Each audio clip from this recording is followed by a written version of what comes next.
What's going on, everyone? Welcome back to the Commentating Christian YouTube channel, where today we're going to be discussing which team in Europe has the best depth.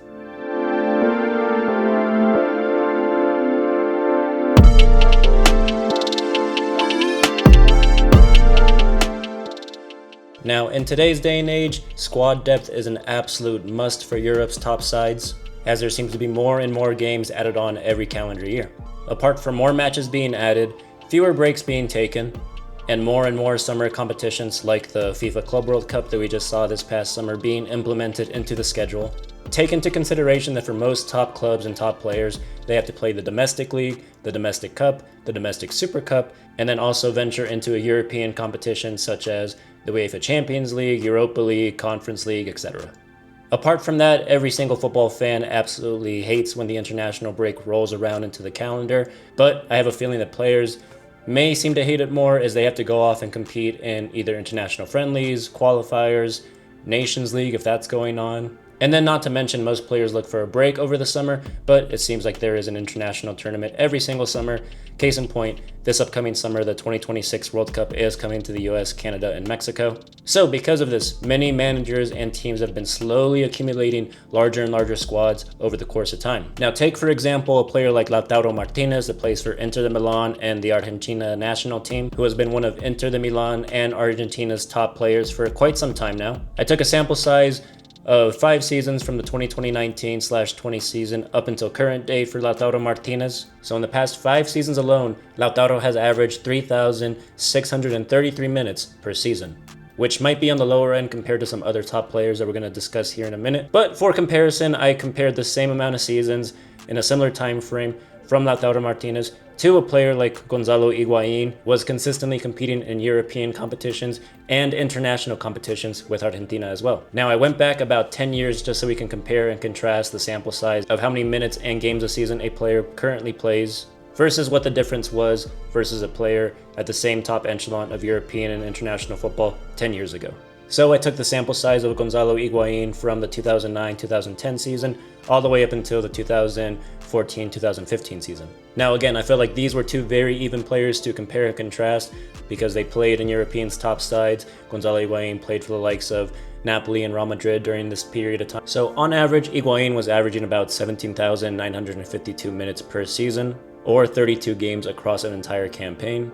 So we can see over the course of 10 years, that's been a 10-game increase for two players of a similar stature and importance for their international and club teams. Also, keep in mind, during these 2 6-season period of time frames that I took for my examples, during each example, each player also played for 2 World Cups and 2 Copa Americas. Again, that's on top of these players going deep into their own domestic cups, domestic leagues, and into the European competitions. Again, this only goes to show that in the course of 10 years, a player has averaged 10 more games per season, so I wonder what it's going to look like in 10 years from now. I was also able to find an article from The Athletic that was published in June of this past year, and this article was titled "The Most Minutes Played in Europe's Top 5 Leagues." Now this article started collecting its data since the 2020-21 season, all the way up until this current season. Some big names appear on this article such as the likes of Jules Koundé, Declan Rice, Jan Oblak, Harry Kane, and Mohamed Salah, all who cracked the top 10, but I think the person that was at the top of this list may surprise you a little bit. So Man United's Bruno Fernandes has played the most minutes in Europe's top 5 leagues since the 2020-21 season, with, get this, 22,823 minutes played thus far. On average, that's an insane 63 games a season. Now that's not too crazy to think about when you remember that England actually has 2 domestic cups every season, the Carabao and FA Cup. Not to mention, in one of these 2 competitions, if there is a draw, there is no extra time, there is no penalties, it then goes to a replay, which if that game also ends in draw, then again, it goes to penalty and extra times. Also, this article was written just for Europe's top 5 leagues.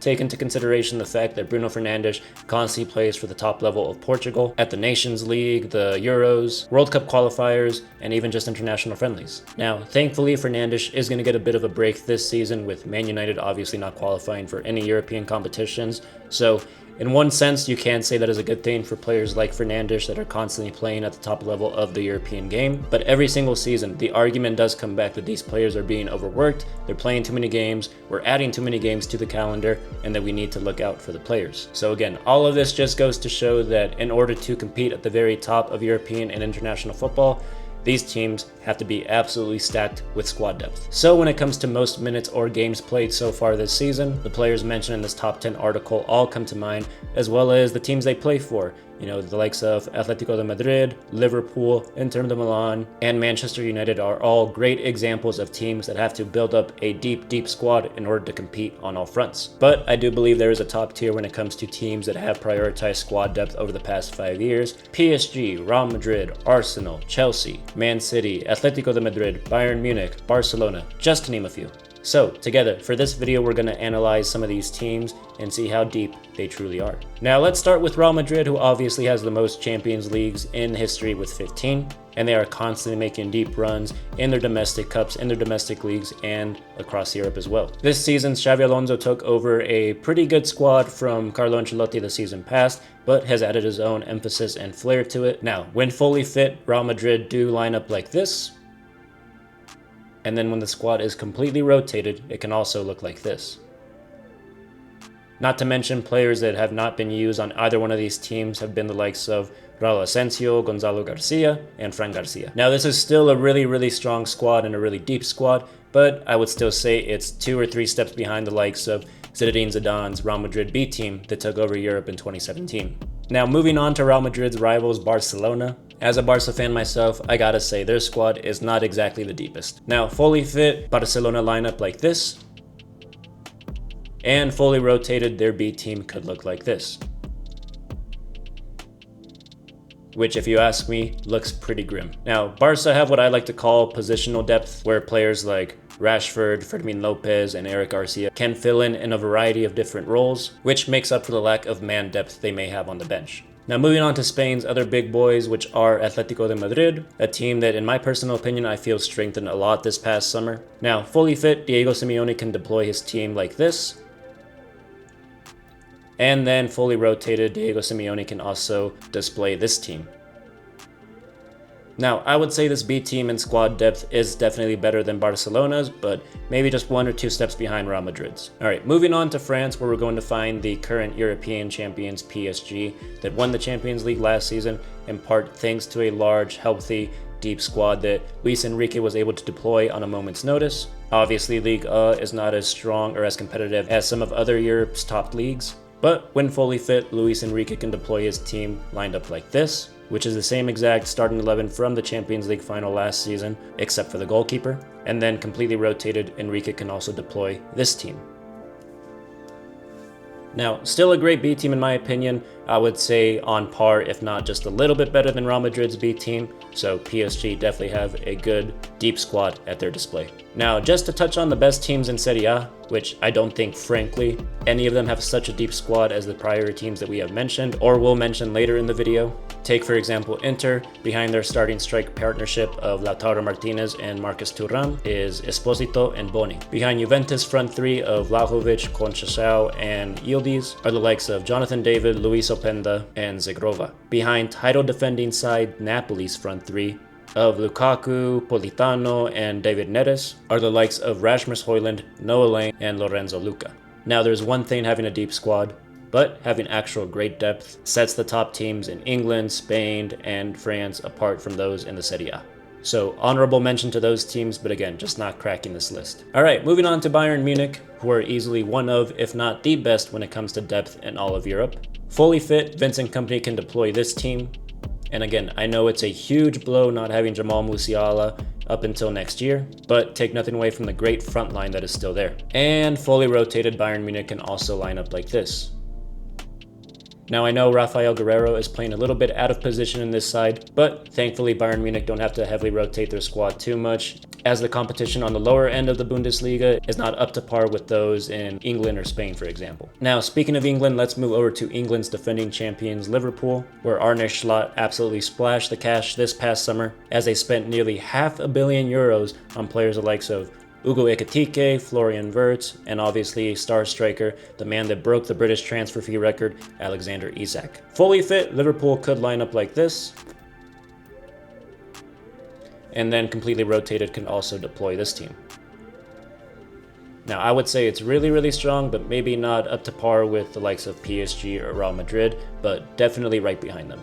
But the good thing with Liverpool is that they can play various players in various different roles. Wirtz can play on the right, McAllister can play in that number 10 role, Ekitike and Isak can play off the left if absolutely needed. Now from current champions to last year's champions, which is Manchester City, fully fit, Pep Guardiola can line up his team like this. Now this team is definitely strengthened from Pep's spending this past summer, thanks to key signings like Ryan Cherki and Tijjani Reinders. And then completely rotated, Guardiola can also line up like this. Again, similar to Liverpool, there are so many players that can fill in so many different positions. So say a player like Haaland or Rodri takes a long full stint out due to injury, which has happened in the past, there are so many players that are willing to step up and show Guardiola that they are starting caliber. Now I would say that City's depth is just as good, if not a little bit better than Real Madrid's, and then obviously right below the likes of PSG. Alright, speaking of big spenders, we are moving on to Chelsea, who spent 1.5 billion euros ever since new owner came in, Todd Boehly. Fully fit, Chelsea squad looks like this. And their second team can look like this. Now this may not look that impressive, but take into consideration players that I have yet to mention, like Benoit Badiashile, Axel Disasi, Josh Achepong. When fully fit, Chelsea have like 7 center backs, it's absolutely crazy. Tyreek George, Raheem Sterling, and Mark Guiu. Now Chelsea's squad is obviously stacked, but when you spend 1.5 million euros in the course of 3 years, you honestly do expect more star-studded names. Now, so far I've named a lot of clubs, but I do want to give one honorable mention to one team in particular before I reveal which team I think does have the best depth in Europe, and I think it'll surprise a lot of you. Staying in London, we are going over to Tottenham Hotspurs, who have quietly built a great squad off the back of the Europa League victory. Now this is what the team can look like fully fit, and here's what the team can look like fully rotated. Now, similar to Chelsea, it's not the greatest or the strongest in every position, but at the same time, it's definitely not what you expected from Spurs. So for that reason alone, I'm giving them an honorable mention here in this video, because damn it, they deserve it. And also, not to mention, I haven't even mentioned players the likes of Matthias Tell, Archie Gray, Lucas Bergvall, and again, that front four can interchange so much, it's so much fun to watch. Simmons, Kudos, Madison, Kulusevski, they can all fill in anywhere along that front line. But the time has come to reveal which team I believe has the best depth in Europe, a team that needs depth in order to be top of the Premier League table and 3 wins out of 3 in the Champions League thus far. They are the mighty Arsenal. Now they've been saying trust the process for the better part of 5 years now under Mikel Arteta, and it finally looks like it's paying off. Fully fit, Arteta can deploy this squad, and then completely rotated can also line up this team. Now, no joke, that rotated back four can rival any of Europe's top defenses, and I didn't even mention players likes of Gabriel Jesus, Max Dowman, and their club captain Martin Odegaard that has been out with injury for quite a while now. This squad is just scary good.